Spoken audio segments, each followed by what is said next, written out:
علامہ نفیس احمد صدیقی دینی معلومات کو اور شرعی مسائل کو جاننے کے لیے ہمارے چینل کو سبسکرائب کریں اور بیل آئیکن پر لازمی کلک کریں۔ محترم کامران صاحب لاہور سے پوچھتے ہیں کہ مفتی حنیف قریشی صاحب نے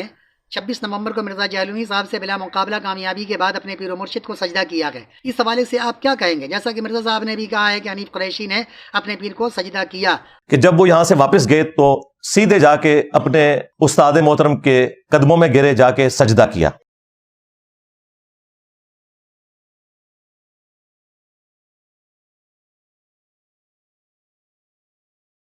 تو محترم کامران صاحب، ہمیں یقین ہے کہ حنیف قریشی صاحب جا کر اپنے پیر و مرشد کو سجدہ نہیں کریں گے۔ عوام الناس کسی انسان کو سجدہ کرنے کا قائل نہیں ہے، تو چاہے جائے کہ کوئی عالم دین جا کر کسی پیر و مرشد کو سجدہ کرے۔ انہوں نے تعظیم کے طور پر اپنے پیر کے آگے جس قدر جا کر ان کے قدموں پہ گرے ہیں، سجدے کی حیت جو اختیار کی ہے، ہم اس حیت کی ضرور مذمت کرتے ہیں۔ کم سے کم اتنا آگے نہیں بڑھنا چاہیے کہ جس سے عوام الناس میں کنفیوژن پیدا ہو، عوام میں شکوک و شبہات پیدا ہوں کہ شاید پیر و مرشد کو سجدہ کرنا جائز ہے۔ عوام کو نہیں پتہ کہ آپ کے دل میں کیا ہے، یقیناً آپ کے دل میں سجدہ تو نہیں ہوگا، آپ نے تعظیماً اس حیت کو اختیار کیا ہے۔ لہذا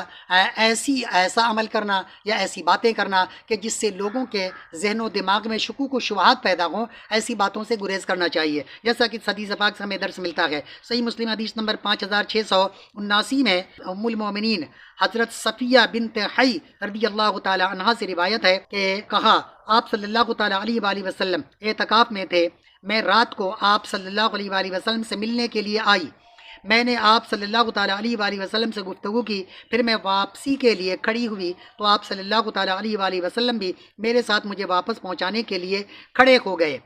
ان کی رہائش گاہ اسامہ بن زید رضی اللہ تعالیٰ عنہما کے احاطے میں تھی۔ اس وقت انصار کے 2 آدمی گزرے، جب انہوں نے آپ صلی اللہ تعالیٰ علیہ وآلہ وسلم کو دیکھا تو رفتار بڑھا دی۔ اس پر آپ صلی اللہ تعالیٰ علیہ وآلہ وسلم نے فرمایا، دونوں ٹھہر جاؤ، یہ میری اہلیہ صفیہ بنت حی ہیں۔ ان دونوں نے کہا، سبحان اللہ، اے اللہ کے رسول، ہم آپ کے بارے میں شک کریں گے؟ آپ صلی اللہ تعالیٰ علیہ وآلہ وسلم نے فرمایا، شیطان انسان کے اندر اسی طرح دوڑتا ہے جس طرح خون دوڑتا ہے، مجھے اندیشہ ہوا کہ وہ تمہارے دلوں میں برا خیال ڈال سکتا ہے یا آپ نے فرمایا کوئی بات ڈال سکتا ہے۔ تو اس حدیث پاک سے بالکل واضح ہے کہ اللہ کے پیارے نبی ایک طرف، صحابہ کرام یقیناً اللہ کے پیارے نبی کے بارے میں شکوک و شبہات میں مبتلا نہیں ہوتے کہ یہ کسی غیر عورت کے ساتھ جا رہے ہیں، لیکن باوجود اس کے اللہ کے پیارے نبی نے ان کے ذہن و دماغ کو واش کرنے کے لیے، صاف کرنے کے لیے کہ کہیں شیطان ان کے دل میں ایسی بات نہ ڈال دے، لہذا آپ نے فوراً روکا جب آپ اپنی اہلیہ کے ساتھ جا رہے تھے، اور اسی راستے سے 2 انصاری گزرے آپ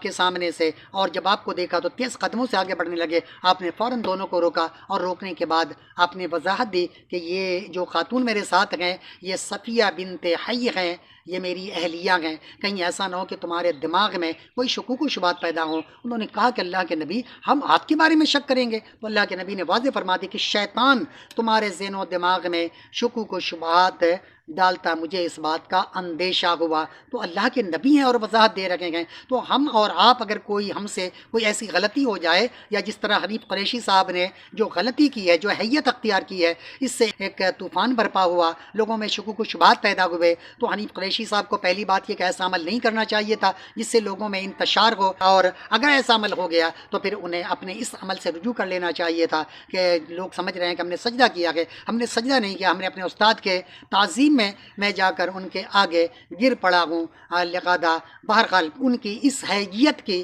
ہم مذمت کرتے ہیں کہ عالم دین کو ایسا عمل یا ایسی بات نہیں کرنی چاہیے کہ جس سے عوام الناس میں شکوک و شبہات پیدا ہوں یا ان کے لیے گمراہی کا ایک راستہ کھل جائے۔ وما علینا الا البلاغ المبین۔ طلب العلم فریضۃ علی کل مسلم، علم کا حاصل کرنا ہر مسلمان مرد عورت پر فرض ہے۔